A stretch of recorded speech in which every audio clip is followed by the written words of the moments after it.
Welcome to Commas with Kellé, the podcast, where high achieving women CEOs come for $1 million clarity, calm, and cash flow.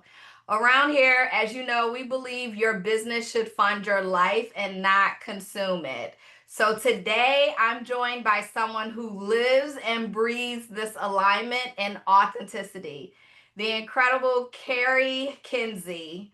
We're talking about building a business that matches your energy, your purpose, and not just your revenue goals. So let's dive right in. Cari is a trauma healer, intuitive guide, and transformational speaker who helps high achieving women unlock stuck energy, release old stories, and create lives that align with their deepest purpose. Through her intuitive work and empowering programs, she guides women to heal from within and build businesses and lives that they feel so good and look great doing it. Welcome, Cari. Hi, how are you? I am great. How are you? Oh, so fantastic. So fantastic. I am so excited to have this conversation with you. We just met, but it feels like girlfriends who have known each other for a No. while. So organic. So I love that we just met too, because the conversation will be very fresh and new to me. And that's where I want to start is your journey. Mm. So how did you move from your old life and what that looked like, and share how you created the new life just in a broad perspective, and then we'll deep down in layers. Oh my gosh, girl, like how much time do we got, right? I mean, to go from my what I call kind of like that past life, that past experience, the identities that I carried before into where I am now has been just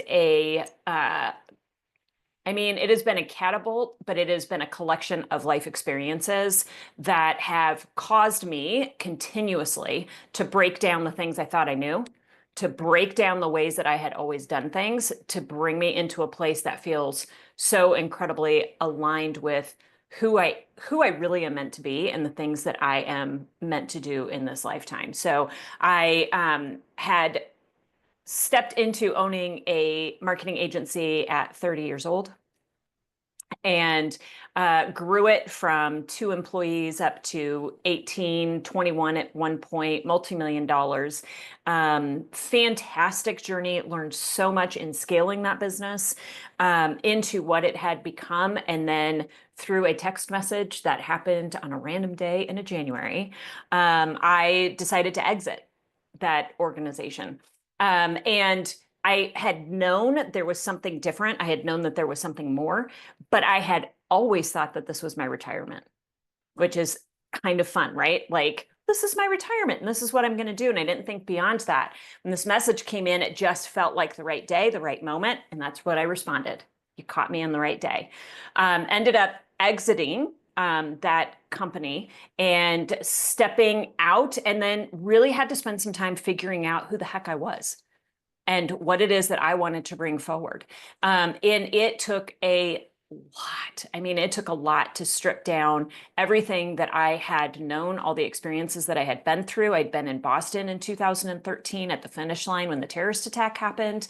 Like, there had been so much that had kind of built over the course of time that needed to be shed away. And I would say the greatest lesson that I have really come into over the course of the past few years is that as a culture and as women, we really need to learn to step away from the prove it driven into Yeah. more of a passion driven life. And I love that. Oh my God. That yeah, is so powerful, because as nurturers, as we're known as women, we're constantly trying to prove ourselves. I love that you didn't go from, oh, I want to exit. It was like, oh, I can exit. yeah. How did you navigate that? How long had you had this business before that conversation came up? So I was in the business for about 20 years. Okay. And then, oh my gosh, you look great. And I you, but I'm not, I mean, I'm a math person. So I'm like, oh my God, I can't believe she's about this age. Okay, I digress. Let's go back. So you were in it for almost 20 years. The conversation comes up where there's an opportunity to exit. did you immediately go to hell yeah, let's talk exit? Or was there even work you had to do in your mindset from that? Because you said you were building a retirement business. Or was exit the retirement of that business? You know, what? Here's the interesting thing, and you and I talked about this last week. It never had crossed my mind to exit the business. Like it had never crossed my mind that there was anything other than traditional retirement, which is crazy. So there was a lot of things that were happening within the more global organization that I was a distributor of, a part of. And I was starting to kind of see some writing on the wall. At this point, this is 2019. I'm 6 years post Boston. There's so much healing that had to occur during that time period. So I had built up a management team because I had to step away. And so when this text message came in and said, "Hey, if you ever think about selling, I would offer you, multiples, da da da da." I immediately texted back, "I think you caught me on a good day." And then went, "Oh crap, what did I just do?" Right? Like, is this really what I want to do? Is this the path? Is this the next step? What the heck would I do on the other side? Like so many questions that came up. And so I really sat in, you can call it meditation, you can call it prayer, whatever. And I just sat and I was like, is this what I am to do? And it Mhm. felt like, yes, it felt like that response that came out was an intuitive yes. And so it did take work to remove myself, to remove my identity, to get to a place where I could see potential beyond who I had been in order Yeah. to be able to take that step. And I think for women as founders, business owners, that is probably one of the hardest things. Yeah. No, I completely agree. And this is 6 years post you healing from Boston, I think you Mhm. said. Mhm. And as you're trying to still heal, and that's just one triumph that came out of that. Mhm. Like there's so many other pieces and layers that we're often healing from or don't even realize we need to heal from. Yes. And we've built businesses that are very much tied to us as a personal brand. I know for me, we talked about this last week too. That's where my clients come because of me, my energy, my personality, all of those things, and how we do CFO services different. It's a very intuitive conversation. No one's sitting behind boring spreadsheets and Mhm. reports. Like it makes sense and it flows well. And it sounds like with the work you do, that's pretty much how it goes. There's a flow to it. And what I like about your exit story is you acted on an impulse that was good that said, I'm going to respond quick. And that's often, I've read books that talk about that. Like, put Mhm. yourself out there fast because it's too late to take it back, right? So I love that you did that because then it forces you to now figure out maybe if I do exit, what does this look like? Yeah. Yeah. Yeah, exactly. Very Exactly. good. So let's tap into that traditional 401k talk because one things that I know that you work with business owners with is the exit strategy piece of Mhm. it. And I know for me, I am 5 years into this business, and literally it wasn't until a couple of months ago that my executive coach started getting me out of the mindset of a 401k retirement exit. Um, because honestly, not saying it's not necessary because it certainly is, and there's from the tax side, liability side, there's definitely benefits to it. But you know and have the experience of when you've built a multi-million dollar business, that $24,000 you're putting away annually in a 401k account, how relevant does it become, right? So Right. your business is your retirement exit. And oftentimes, I don't like that the system has tied retirement to an age Yes. because people can't think beyond being 40 something and retired.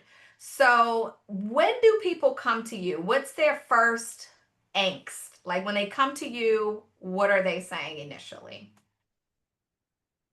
It's interesting because what I will see two things. Either one, I will see, and this is not common, is I will see a woman who has stepped into business and she has begun her business somewhere around like late 40s, early 50s, and then sees in 13, 14 years, I'm going to want to step away from this.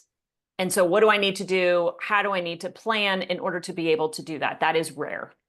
That is a rare occasion, right? Most often, what happens is women will get a nudge. They will feel like something has to shift, almost like I have pushed this boulder uphill so many times that I don't know if I've got it in me again.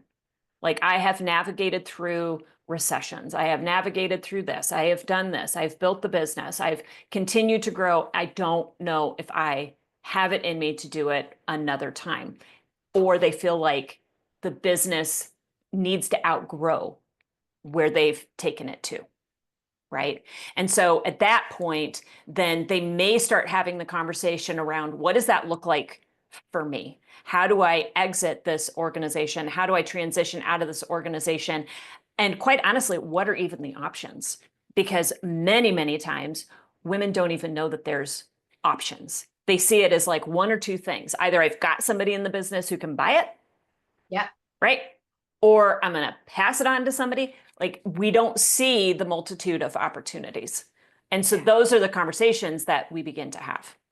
Yeah, we see this all the time too. Mhm. Our clients are making millions, but they're usually living out of alignment with what they really want to do and energy wise. Yep. And they're just in that boat. Like you said, they're successful, high achieving, they have money in the bank, the business is going extremely well, but they're often thinking, yeah, I may or may not have children that are even interested in passing Mhm. this on to. Or does my partner want it? And usually our clients, they've been working with the partner for some time, so the partner is in alignment to ready to exit as well. Yep. And so then they're like, oh, I'll let it dissolve. I'll just work out the rest of my contracts. And that's when I cringe. I know. I know. You know what's really fascinating, Kellé, after we talked last week, I was on the phone with my dad, and because you and I had talked about this, women don't build to receive. It's like we've been taught to nurture without expectation, to grow without seeing what the other side of this could potentially be. And when I was talking to my dad, he immediately said, he was like, well, people need to build it in order to be able to step away because it's going to happen. It's going to happen through burnout. It's going to happen through a transition. It's going to happen through. And I was like, why is it that men see this and women don't? That's what I was about to say. We talked about that. Like, Yes. that's like, well, duh, this happened. And you're like, oh, yeah, you're right. It totally does. I don't, Yeah. but yeah, I don't know why. And also, why is it that so many successful women get stuck in the business? Because I feel like it gets heavy after a time because you're living through. I know for me, I'm very goals driven, right? Yes. I'm actually doing work now personally on learning how to celebrate myself and milestones. And it's because I grew up where I was always a good kid. I always got great grades. I graduated in the top of my Mhm. class. So it was normal for me to be good. So it was rare that I got celebrated for being good because it was normal to be good. But of course, when things were wrong, I knew things were wrong. Um, and so that's now gone into my adult life and into business ownership. And I am great about celebrating my team on milestones. Like milestones, morale boosting, all of that. I loved. I actually need to stay in a budget because I love doing things like that so much that the business will be gone. Be like, Kellé, we have no more money and you have spent it all on team building. I'm like, Yes. oh, okay, sorry. But for me, I don't. I realize this is the next thing to check off the list. Okay, I want to hire my first two full-time employees to move into CEO. Okay, awesome, check, done. And it's like, no, girl, you have now built a benefits package. These people get great 401k, profit sharing. Businesses aren't doing that like they used to. Like celebrate yourself. And men just don't, I don't know. You have you ever heard a man say, I don't celebrate myself?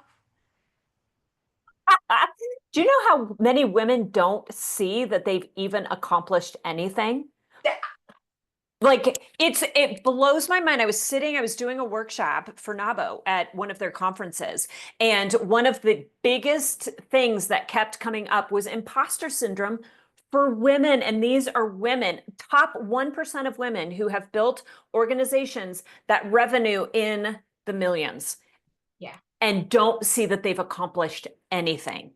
I It's agree with you. This is a problem. Yeah, so what do we do? Because we just keep working. I'm still working on it now. I mean, I Yeah. literally was texting with my executive coach on Sunday night about the two people clearing background, and she's like, "So what did you do to celebrate?" And I'm thinking all I could send back was a crying face emoji because I was just sending her this to let her know we've checked this off the list. And she literally stopped me and was like, "So what did you do to celebrate?" So what do we do? How do we rewire our thinking to be intentional on celebrating ourselves and milestones? You know, the first thing we have to do is pause. That's the first thing, right? Because we get so accustomed to the to-do list and checking all the boxes and making sure that everything is done. I mean, you think of the woman, I would in business and in life, this is just how I used to be. Like there was something to do from the moment I got up until the moment I crashed at the end of the night, right? We don't pause to even sit back and go, what happened? What good? What did we accomplish? Right. And not accomplish in a way of like, I checked it off, but what can we celebrate? I mean, you look at the marathoner, and I can speak to this because I've run so many marathons. You run the marathon and you finish and you plan the next one. Yeah. You finish and you plan the next one. We're constantly moving that finish line on ourselves. But what if we took that moment and we sat and we looked at it and we paused and we had gratitude for it? Yeah. Yeah. I think that's one thing that we don't do. That's probably the most powerful gift that we could give ourselves. It is true. It is very true. Because I know even when I try to pause, I'm thinking on what I'm going to do after the No, pause. right? Oh, it's like Kelly, just crying out loud. So I started taking swim lessons recently. Now, this is another thing. I know how to swim, but I don't swim enough. So I'm not confident that I know how to swim. So Okay. this is my second time in less than a year and a half or so taking swim lessons. I started this Monday. Well, that was yesterday. See how these days go? And they all blend together. So 2 days in, the coach is like, "Are you sure you don't know how to swim?" And I'm like, "All right, here we are. I'm gonna tell you the truth. I don't get in the pool enough to feel confident in my breathing and in my opening of my eyes underwater. I could swim, I can float very well, I could survive and not drown, but I'm not confident enough because I don't get in the water enough." And I think it's also ties into getting in the water. There's something about being around water that makes you pause. It's like a Hmm. forced pause. Hmm. And when I'm there, I'm thinking about all the things that I could be doing rather than just going to the pool and swimming laps to become more comfortable in the water. So it's like, why do I do that when I can do something that will drive results because it's tangible for me as an accountant? And I think oftentimes that's what people's thinking is. Like pausing, they don't look at that as a need. It's something that re-energizes you. They look at the actual energy work as burning energy, and that they don't realize the rebuilding and the pause is important as well. Hmm. Yeah, Hmm. Well, it's it's you can't get outside validation in a pause. love that. No, it's so true. Mhm. Yeah, and many a times that is what you're seeking. Even if you don't realize it, it feels good to be validated. Well, So it's kind of human nature, right? Is we're looking for that mirror. We're looking for that validation back because we haven't given ourselves the opportunity to pause to see the things that we have accomplished or what it is that we've done. We haven't given ourselves that gift. And so we're consistently looking for that from the outside. That's why checking the box feels so good. right? Yeah. Because I can tangibly see that, and the piece of paper is validating back to me Yeah. that I've done it. And that's why I do love, because I get the joy in CFO services to be able to validate people through their numbers Yes.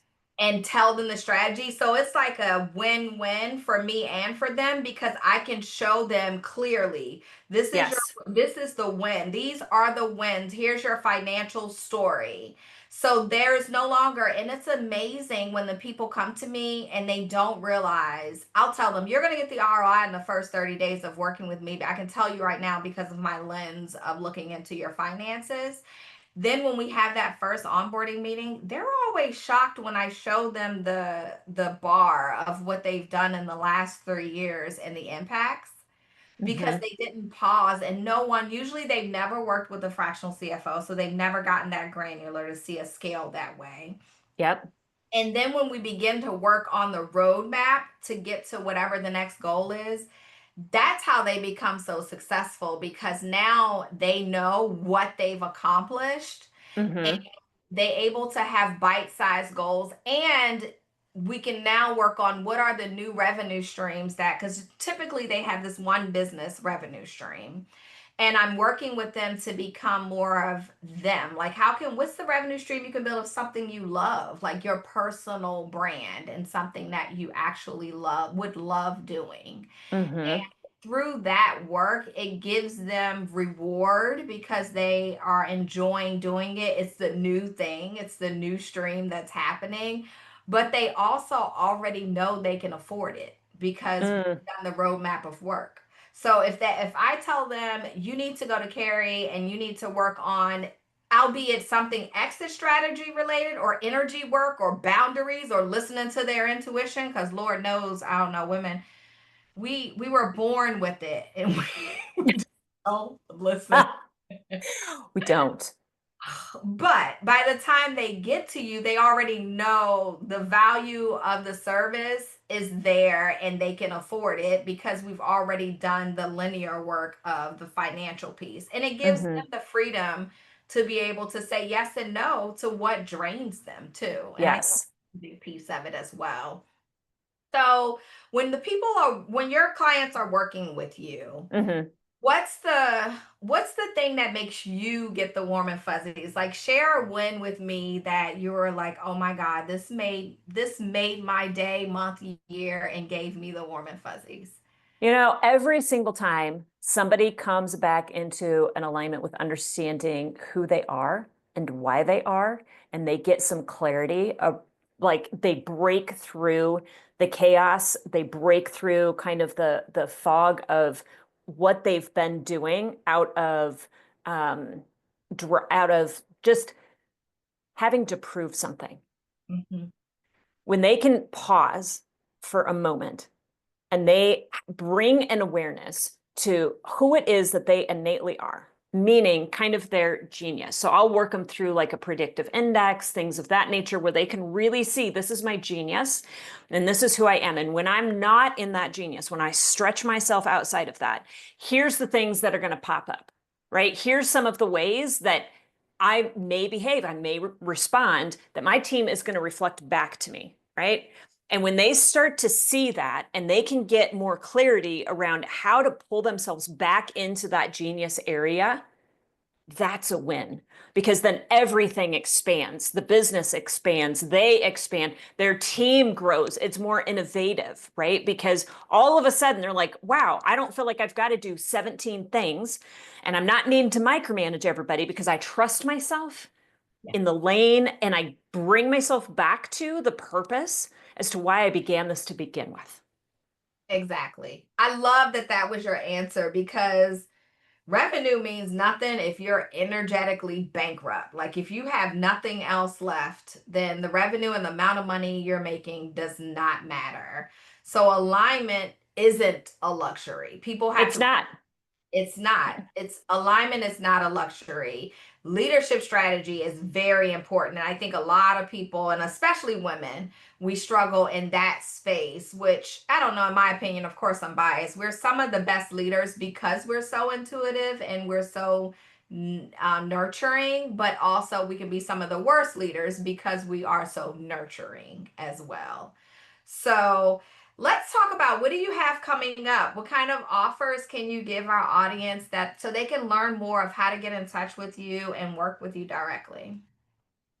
So we have been spending a lot of time really kind of pulling some of the work into more of a, I want to call it curriculum, but I really just don't care for that word, into more of an offering that gives women the ability to see the strategy to be able to exit or to scale their business for that long-term transition.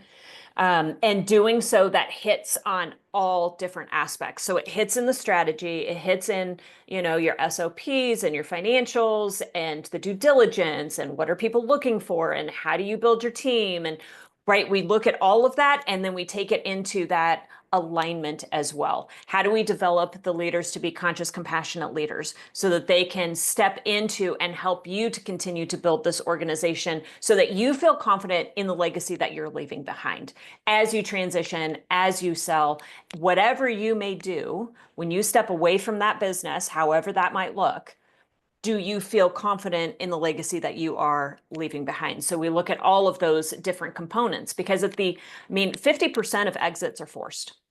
50% of your exits are forced. And the common on the backside of that is when women exit, it's usually about 4 to 5 years before they figure out, what is my next? Let's buy back that time. Let's buy back that time. So Yeah. that's really a lot of what we've been working on. And we've developed a quiz to help people, founders, be able to see how exit ready is my business. Yeah. I love that. And I'm going to drop a link to that quiz in the show notes because that's where it begins is Mm-hmm. they have to see how exit ready they are and know exactly what steps that they need to take to get ready. And Yes. nothing wrong with that. I think it's important. Let's design businesses differently. Let's stop going in and just burning ourselves out and building these businesses that are multi-million dollars. And then when we go to dissolve or exit, we're like, what the heck? No, let's design them differently. And that's what I want to encourage everyone to do is reach out to Cari so you can talk about building this beautiful business that you have that's gorgeous on the outside, but also be even more beautiful on the inside. And let's design differently. So you can connect with us in the show notes as well at commercewithkellé.com to build financial strategy that actually funds the life and the business that you desire. Until next time, thanks for joining me, Cari. Thanks so much. Talk to you soon. Bye.